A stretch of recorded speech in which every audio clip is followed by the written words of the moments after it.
नमस्कार दोस्तों, स्वागत है आपका डरावनी डायरी चैनल पर।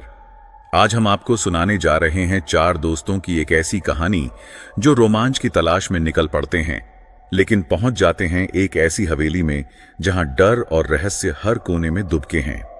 एक रहस्यमयी लोरी, ठंडी उंगलियों का स्पर्श और अंधेरे में झांकती खाली आंखें। इन चार दोस्तों ने अनजाने में एक ऐसी हवेली में कदम रखा है जहां अतीत आज भी सांस लेता है, जहां हर परछाई में एक गहरा राज छिपा है। क्या वे इस डर के घर से अपनी कहानी सुनाने के लिए जिंदा बचेंगे, या उस हवेली का खौफ उन्हें हमेशा के लिए खामोश कर देगा?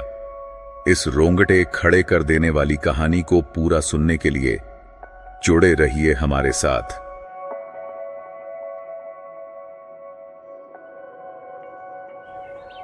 घने जंगल के बीच, जहां सूरज की किरणें भी मुश्किल से पहुंच पाती थीं, एक पुरानी हवेली खड़ी थी। उसकी दीवारों पर समय की धूल जमी थी और हवा में एक अजीब सी खामोशी पसरी थी। लोग कहते थे कि उस हवेली में किसी अदृश्य शक्ति का वास है, एक ऐसी शक्ति जो रात के सन्नाटे में अपनी मौजूदगी का एहसास दिलाती है। यह कहानी है चार दोस्तों की, जो रोमांच की तलाश में उस प्रेतवाधित हवेली में घुस गए। उन्हें नहीं पता था कि उनके सामने क्या आने वाला था, और न ही वे जानते थे कि उस हवेली के हर कोने में छिपा सन्नाटा धीरे धीरे दहशत में बदलने वाला था।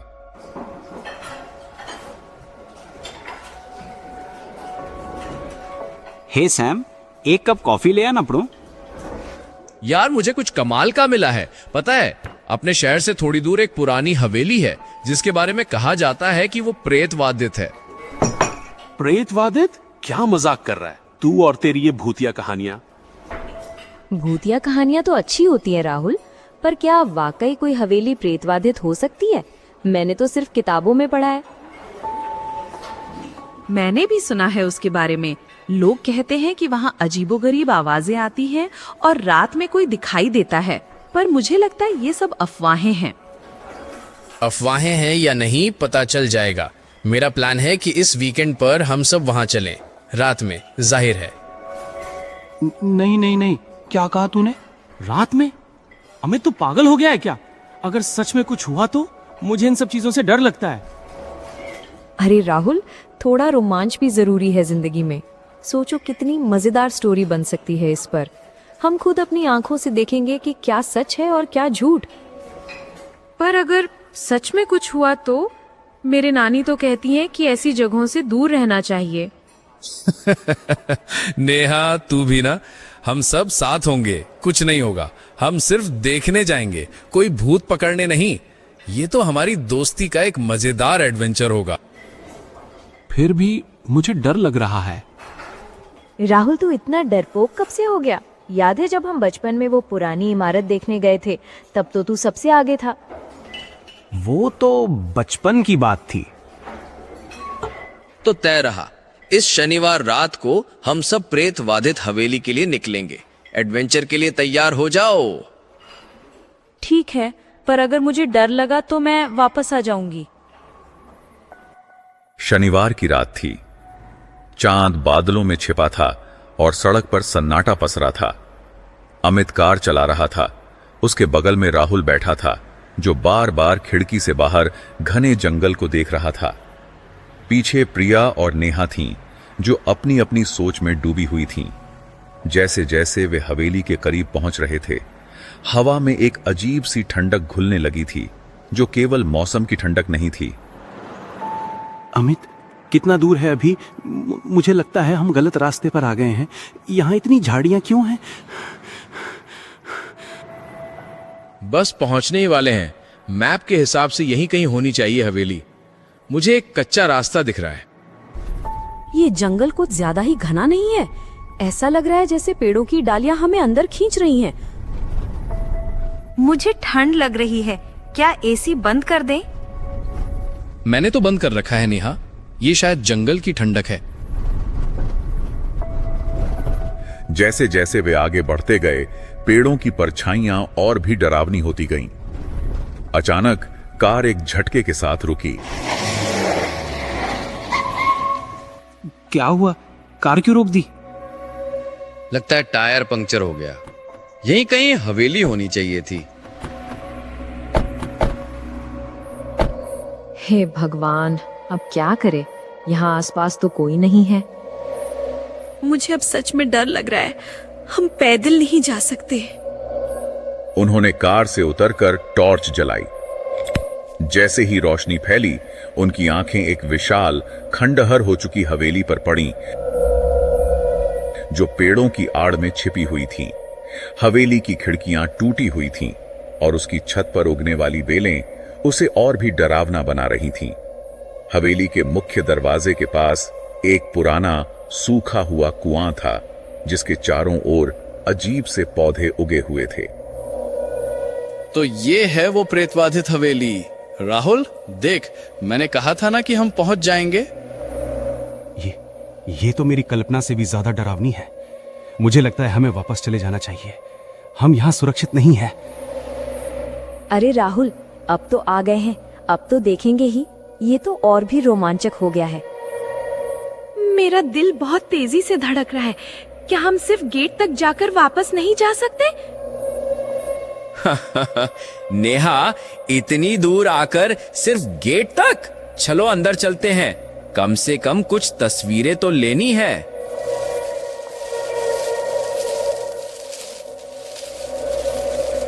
जैसे ही वे हवेली के विशाल जंग लगे लोहे के गेट के पास पहुंचे, एक ठंडी बेजान हवा का झोंका आया, जिसने उन्हें भीतर तक कपकपा दिया।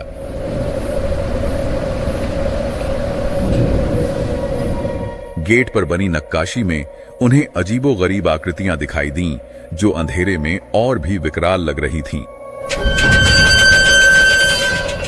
गेट अपने आप ही चरमराते हुए खुला।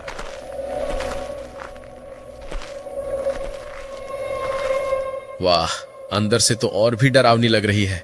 ये तो असली हॉरर फिल्म का सेट है। मुझे ठीक नहीं लग रहा अमित। यहाँ कुछ अजीब सा है। मुझे ऐसा लग रहा है जैसे कोई हमें देख रहा है। देखो, ये पेंटिंग कितनी अजीब है। इसमें किसी औरत की आंखें लग रही हैं जो हमें घूर रही हैं, और ये पेंटिंग ऐसे लग रही है जैसे उसकी आंखें अभी हिलने लगेंगी। मुझे ठंडी हवा महसूस हो रही है, जबकि खिड़कियां बंद हैं, और ये गंध, ये बहुत भयानक है।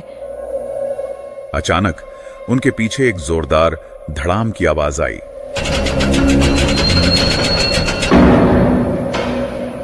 वे सब चौंक कर पलटे।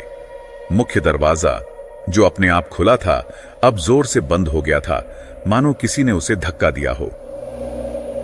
ये क्या था? ये हवा से तो नहीं हो सकता। मैंने कहा था हमें वापस चले जाना चाहिए था। अब हम यहाँ फंस गए हैं।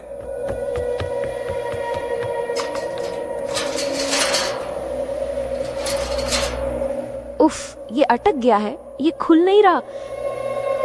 नहीं नहीं, हम यहाँ नहीं फंस सकते। मुझे यहाँ से निकलना है। तभी ऊपर के माले से एक धीमी दर्द भरी आवाज आई, जैसे कोई फुसफुसा रहा हो। आ जाओ मेरे पास। आवाज इतनी धीमी थी कि वे समझ नहीं पाए कि वह क्या थी, पर उसका एहसास इतना भयावह था कि सब सहम गए।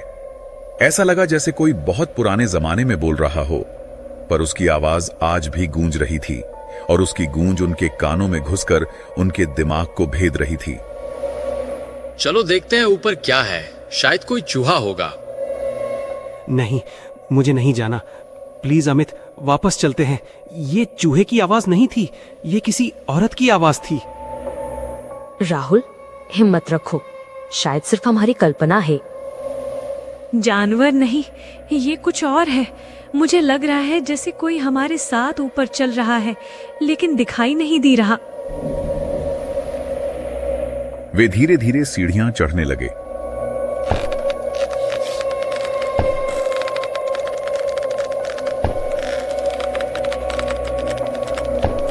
ऊपर पहुंचते ही एक लंबी अंधेरी गैलरी दिखाई दी, जिसके दोनों ओर कई कमरे थे। गैलरी के आखिरी छोर पर एक दरवाजा हल्का सा खुला हुआ था, और उससे एक हल्की सी रोशनी आ रही थी, जो अंधेरे में भी चमक रही थी, जैसे कोई उन्हें अपनी ओर बुला रहा हो। शायद कोई खिड़की खुली होगी जिससे रोशनी आ रही है। चलो उस कमरे में देखते हैं। मुझे नहीं लगता हमें उस कमरे में जाना चाहिए। मुझे ऐसा लग रहा है जैसे वो कमरा हमें खींच रहा है, जैसे कोई अदृश्य शक्ति मुझे अंदर बुला रही हो। राहुल, हम इतनी दूर आए हैं, चलो देख लेते हैं। वे उस खुले हुए दरवाजे की ओर बढ़ने लगे।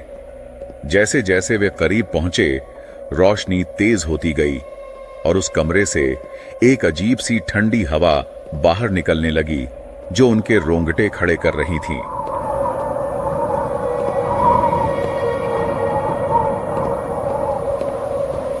कमरे के अंदर दाखिल होते ही उनकी सांसें थम गईं। यह एक बच्चों का कमरा था। दीवारों पर बच्चों की अधूरी पेंटिंग थी। एक कोने में एक पुराना लकड़ी का झूला धीरे धीरे हिल रहा था, मानो उस पर कोई बैठा हो। ये तो बच्चों का कमरा है, पर ये झूला ये अपने आप कैसे हिल रहा है? यहाँ कोई नहीं है। नहीं, ये कोई हवा नहीं है, यहाँ कुछ है। मैंने कहा था हमें नहीं आना चाहिए था। ये हम पर नजर रख रहा है। ये खिलौने और ये पेंटिंग, ऐसा लग रहा है जैसे कोई बच्चा यहाँ रहता था। शायद वो अकेला था। मुझे ऐसा लग रहा है जैसे कोई मुझे छू रहा है। बहुत ठंडी उंगलियां मेरे गालों पर। तभी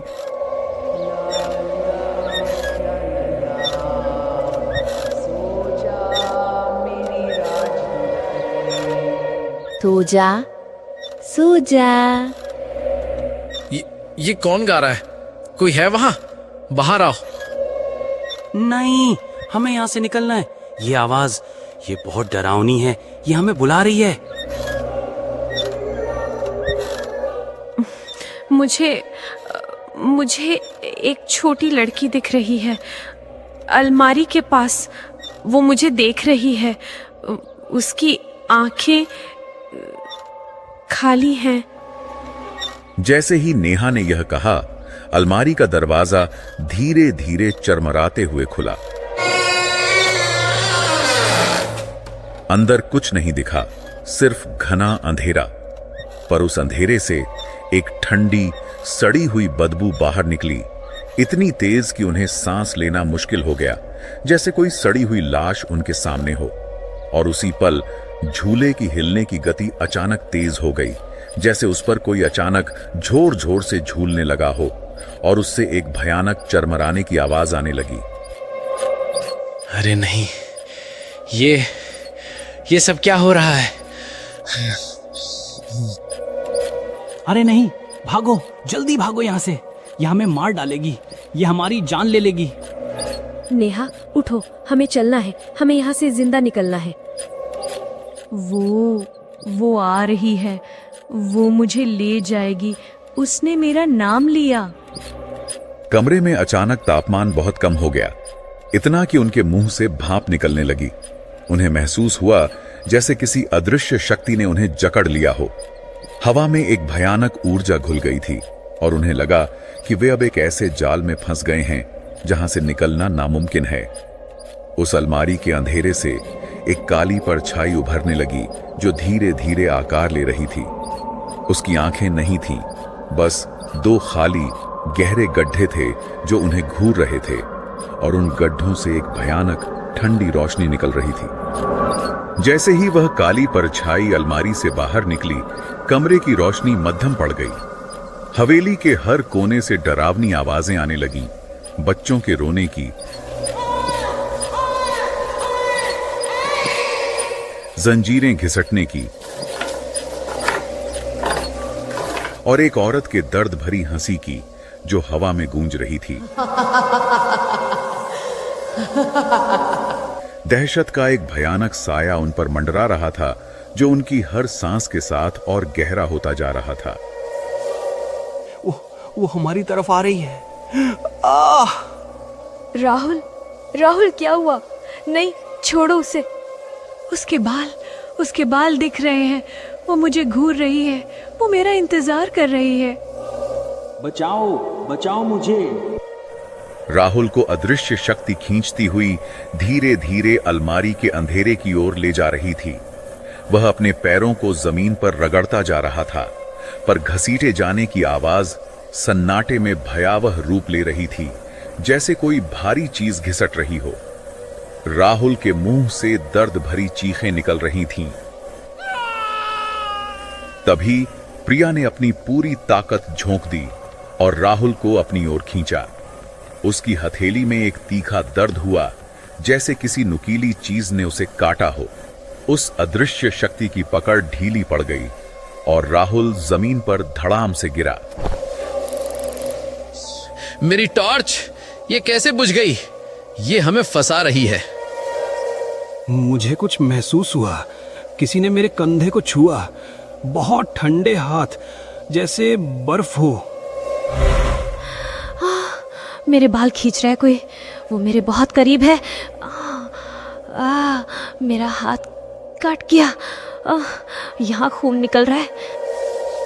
माँ, माँ, मुझे यहाँ से निकालो, मैं मरना नहीं चाहती, वो मुझे घूर रही है। तभी कोने से एक भयानक हंसी की आवाज गूंजी, जो माहौल को और भी भयावह बना रहा था, जैसे वह उनके डर पर हंस रही हो। फिर एक पल के लिए चांद की रोशनी खिड़की से अंदर आई और उन्होंने देखा, ये कौन है? भूत, ये भूत है। ये हमें छोड़ना नहीं चाहती, ये हमारा पीछा कर रही है। नहीं, मैं नहीं। परछाई उनकी ओर बढ़ने लगी और जैसे जैसे वह करीब आती गई, उस कमरे में ठंड बढ़ती गई।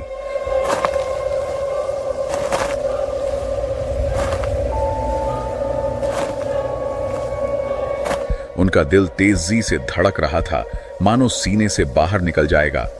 वे जानते थे कि अब या तो भागना है या उसी हवेली के अंधेरे का हिस्सा बन जाना है। अमित ने किसी तरह खुद को संभाला और प्रिया को इशारा किया। उन्हें पता था कि अब एक पल भी यहां रुकना मौत को गले लगाना था। उन्हें किसी भी हाल में यहां से निकलना था, पर कैसे? प्रिया, राहुल, जल्दी दरवाजे की तरफ भागो। नेहा जो बेसुध हो गई थी, अमित ने उसे कंधे पर उठाया और भागने लगा।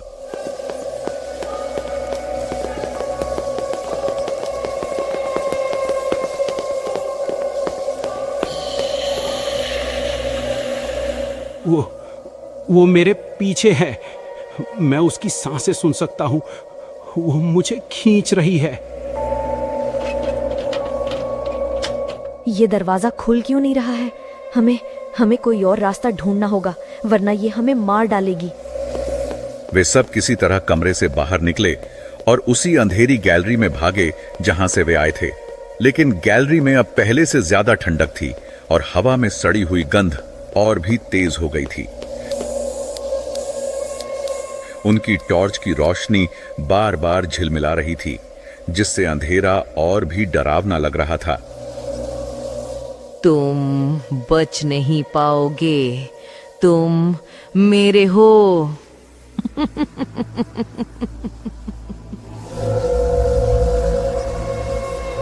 नेहा, नेहा, ये तो क्या कह रही है?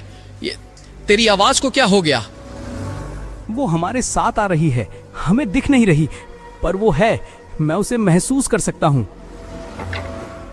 यहाँ कुछ है। मुझे पैरों में कुछ महसूस हुआ, जैसे कोई मुझे गिराने की कोशिश कर रहा है। जैसे ही वे मुख्य हॉल में पहुंचे, उन्हें लगा कि वे अब सुरक्षित हैं, पर उनका भ्रम जल्द ही टूट गया। हॉल में हवा तेजी से घूमने लगी, जिससे धूल और मकड़ी के जाले उनके चेहरे से टकराने लगे, जैसे कोई अदृश्य बवंडर उन्हें घेर रहा हो। मुख्य दरवाजा, जो पहले बंद था, अब हल्का सा खुला हुआ था, पर उसके पास एक अजीब सी नीली चमक दिखाई दे रही थी, जो दिल में डर भर रही थी। दरवाजा खुल गया, चलो भागो, अपनी जान बचाओ। नहीं, ये कोई चाल है। ये हमें बाहर नहीं जाने देगी, ये हमें यहीं दफना देगी। हमारे पास अब और कोई रास्ता नहीं है। हमें कोशिश करनी होगी, हमें जीना है।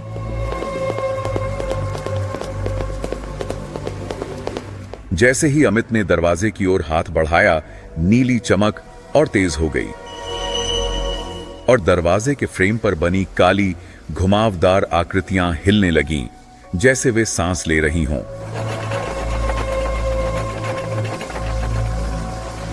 दरवाजे से एक भयानक, आत्मा को कंपा देने वाली चीख निकली, इतनी जोरदार कि उनके कान सुन्न हो गए।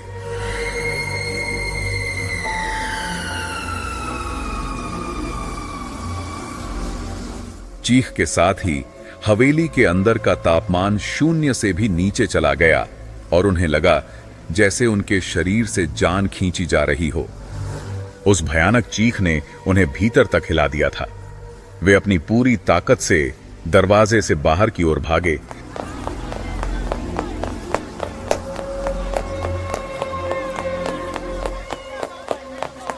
वे बिना पीछे मुड़े दौड़ते रहे जब तक कि उनकी सांसें फूल न गईं और उनके पैर जवाब न दे गए।